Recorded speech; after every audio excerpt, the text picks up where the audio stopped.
구독과 좋아요, 댓글, 알람 설정은 저에게 큰 힘이 됩니다. 오늘도 이 목소리를 찾아주셔서 감사합니다. 오늘은 63세 남성분의 사연입니다. 이분의 이름은 가명으로 태식기라 부르겠습니다. 저는 63세에 다시 취직을 했습니다. 돈 때문이 아니었습니다. 사라질 것 같아서였습니다. 퇴직은 61세에 했습니다. 회사에서 희망퇴직을 받을 때 신청을 했습니다. 퇴직금도 나왔고 연금도 있었고 아이들도 다 자랐으니 생활이 안 될 것 같지는 않았습니다. 서명을 하면서 생각했습니다. 이제 좀 쉬어도 되겠다. 그 생각이 얼마나 틀렸는지 1년 뒤에 알았습니다. 퇴직하고 처음 석 달은 좋았습니다. 늦게 일어났고 먹고 싶은 걸 먹었고 가고 싶은 데를 갔습니다. 여행도 한번 다녀왔습니다. 아내와 제주도에 사흘을 있었습니다. 좋았습니다. 네 달째부터 달라졌습니다. 아침에 눈을 뜨면 오늘 뭘 해야 하는지 몰랐습니다. 할 일이 없는 게 아니었습니다. 산책도 할 수 있고 책도 읽을 수 있고 운동도 할 수 있었습니다. 그런데 그게 다 이유가 없었습니다. 직장을 다닐 때는 아침에 일어나면 나가야 하는 이유가 있었습니다. 회의가 있고 마감이 있고 누군가 기다리는 사람이 있었습니다. 퇴직하고 나서는 그게 없었습니다. 아무도 저를 기다리지 않았습니다. 퇴직하고 2달째의 동창 모임이 있었습니다. 오랜만에 나갔습니다. 반가웠습니다. 근황 이야기를 나눴습니다. 친구들이 물었습니다. 요즘 뭐 해? 저는 말했습니다. 그냥 쉬고 있어. 친구들이 고개를 끄덕였습니다. 그런데 그 이후로 대화가 저를 비켜갔습니다. 누가 새 프로젝트 이야기를 하면 서로 반응을 했고 누가 직장 고민을 이야기하면 서로 공감을 했습니다. 저는 할 말이 없었습니다. 집에 오는 길에 생각했습니다. 나는 이제 이야기가 없는 사람이 됐구나. 6개월쯤 됐을 때 이상한 경험을 했습니다. 마트에서 장을 보다가 아는 얼굴을 봤습니다. 회사 다닐 때 거래처 사람이었습니다. 반가웠습니다. 먼저 말을 걸었습니다. 안녕하세요. 오랜만이에요. 그분이 저를 보더니 잠깐 있다가 말했습니다. 안녕하세요. 뭔가 어색했습니다. 그분이 말했습니다.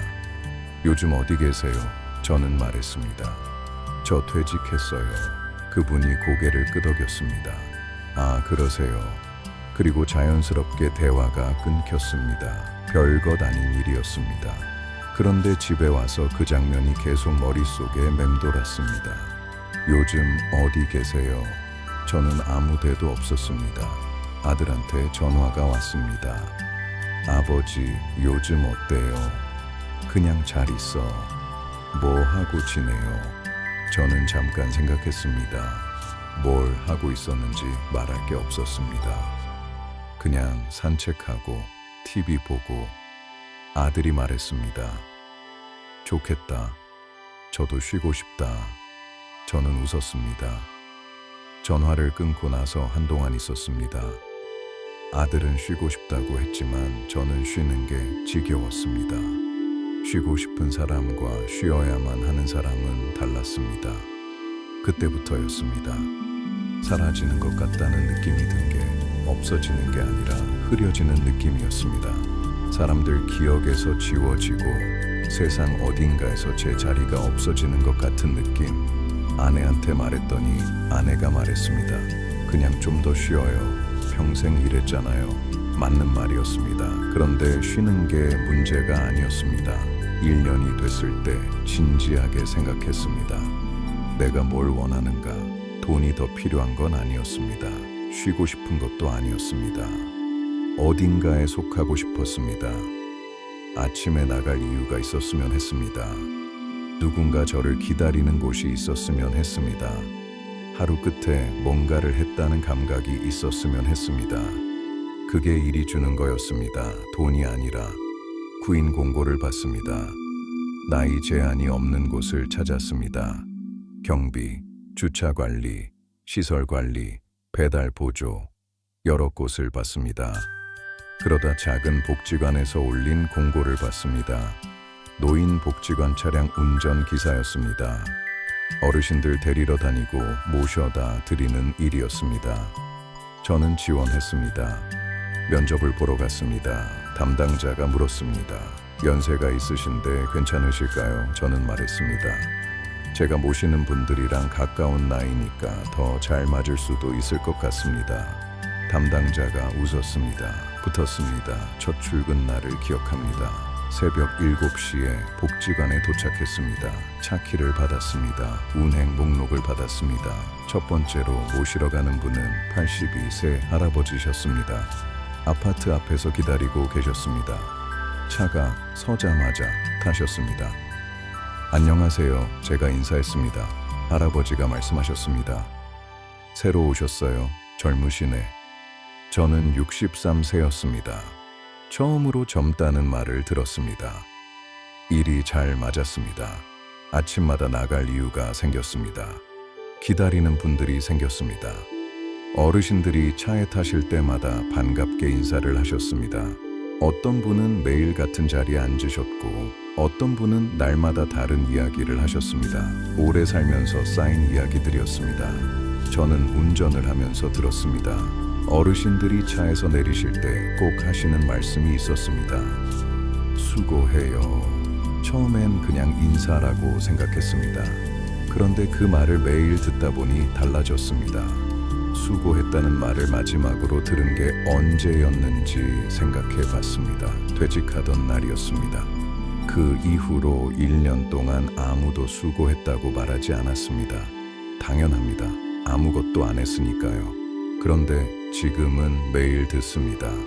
82세 할아버지한테서 78세 할머니한테서 이상하게 그 말이 가장 좋았습니다. 석 달쯤 됐을 때 아내가 말했습니다. 요즘 표정이 달라요. 저는 물었습니다. 어떡해요? 뭔가 있는 사람 같아요. 뭔가 있는 사람. 그 말이 좋았습니다. 퇴직하고 나서 1년 동안 느꼈던 그 흐려지는 느낌이 조금씩 사라지고 있었습니다. 6개월이 지나서 복지관 소장님이 부르셨습니다. 잘 적응하시는 것 같다면서 하시는 말씀이 있었습니다. 어르신들이 퇴직 시 이야기를 많이 해요. 말을 잘 들어준다고. 저는 그냥 운전하면서 들은 것뿐이었습니다. 그런데 그게 뭔가를 한 거였습니다. 들어주는 것도 일이었습니다. 저는 그걸 몰랐습니다. 돈은 많지 않습니다. 연금보다 훨씬 적습니다. 그런데 그게 중요하지 않습니다. 아침에 일어나면 나가야 할 곳이 있고 누군가 저를 기다리고 하루가 끝나면 뭔가를 했다는 기분이 있습니다. 그게 1년 동안 없었습니다. 지금은 있습니다. 퇴직을 앞두고 계신 분이 이미 퇴직하셨는데 비슷한 기분을 느끼시는 분이 있다면 이것만 드리고 싶습니다. 쉬는 것과 사라지는 것은 다릅니다. 쉬고 싶으면 쉬면 됩니다. 그런데 사라지는 것 같은 느낌이 든다면 그건 쉬어서 해결되지 않습니다. 어딘가에 있어야 합니다. 어딘가에 속해야 합니다. 그 어딘가가 꼭 큰 곳일 필요는 없습니다. 얼마 전에 오래 알고 지낸 형한테서 연락이 왔습니다. 너 요즘 뭐 해? 저는 말했습니다. 복지관에서 차 운전해요. 형이 잠깐 있다가 말했습니다. 좋겠다. 의미 있는 일 하는 거잖아. 저는 그 말을 듣고 이상하게 기분이 좋았습니다. 취직을 처음 알렸을 때 주변 반응은 엇갈렸습니다. 잘 됐다는 사람도 있었고 그런 걸 왜 하냐는 사람도 있었습니다. 그 형은 의미 있다고 했습니다. 돈을 많이 버는 일이 아니어도 의미 있는 일이 있다는 걸 예순이 넘어서야 제대로 알게 됐습니다. 요즘 아침 루틴이 생겼습니다. 6시 반에 일어납니다. 밥을 먹습니다. 7시에 나갑니다. 별것 아닌 것 같지만 이게 없었던 1년이 있었습니다. 그 1년과 지금이 얼마나 다른지는 겪어본 사람만 압니다.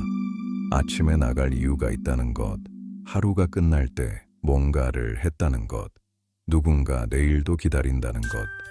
그 세 가지가 지금 저한테 있습니다. 퇴직 시 오늘도 일찍 일어나세요.